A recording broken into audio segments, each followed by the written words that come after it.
الرحمن الرحیم، میں امیر افضل گلزار، آپ دیکھ رہے ہیں ڈی ایم ایم نیوز۔ ناظرین، آج ہم آپ کا سے ایک ایسی شخصیت کو ملائیں گے کہ جن کا تعارف ان کا اپنا کردار ہے۔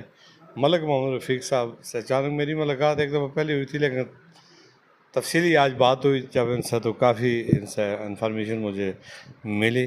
اب ہم ان سے جاننا چاہیں گے کہ زندگی کے خوبصورت ایام انہوں نے گزارے اور 67 میں اب یہ جا رہے ہیں، اور پھر بھی خدمت کے جذبے سے سرشار اعظم آج جو یہاں پہ الشفا ٹرسٹ کیمپ وغیرہ لگا ہے، اس میں بھی ان کا کافی سارا رولز پلے ہے۔ جنرل صاحب اور کرنل صاحب اور یہ سب مل کر رہے ہیں۔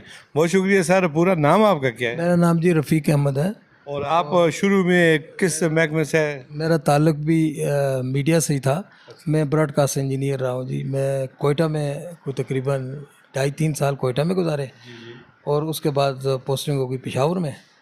تو پشاور میں کوئی 3 سال، 3 سال پشاور میں رہا۔ ٹوٹل 6 ایئرز میری جو نا براڈ کاسٹنگ کے ساتھ یہاں پاکستان میں، پاکستان ٹیلی ویژن کے ساتھ میرا تعلق رہا۔ ایجوکیشن کتنی تھی آپ؟ ایجوکیشن میری جی گریجویشن ہے، میں براڈ کاسٹ انجینئر ہوں۔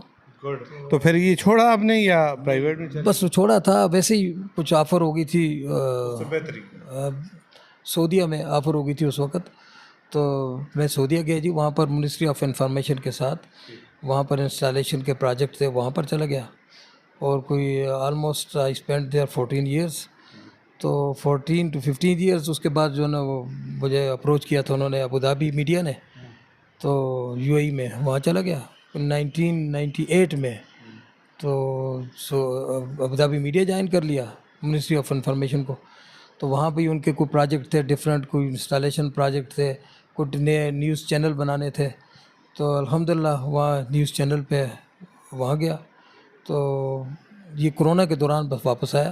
اور اس کے بعد آپ آرام کر رہے ہیں؟ بس نہیں، آرام تو نہیں کر رہے، بس یہاں پر کچھ اپنے جو ہے نا وہ فیملی ایکٹیویٹیز میں۔ اچھا، والنٹیئر جو کام ہے وہ جاری رکھیں؟ جی وہ جاری ہیں جی۔ ماشاء اللہ۔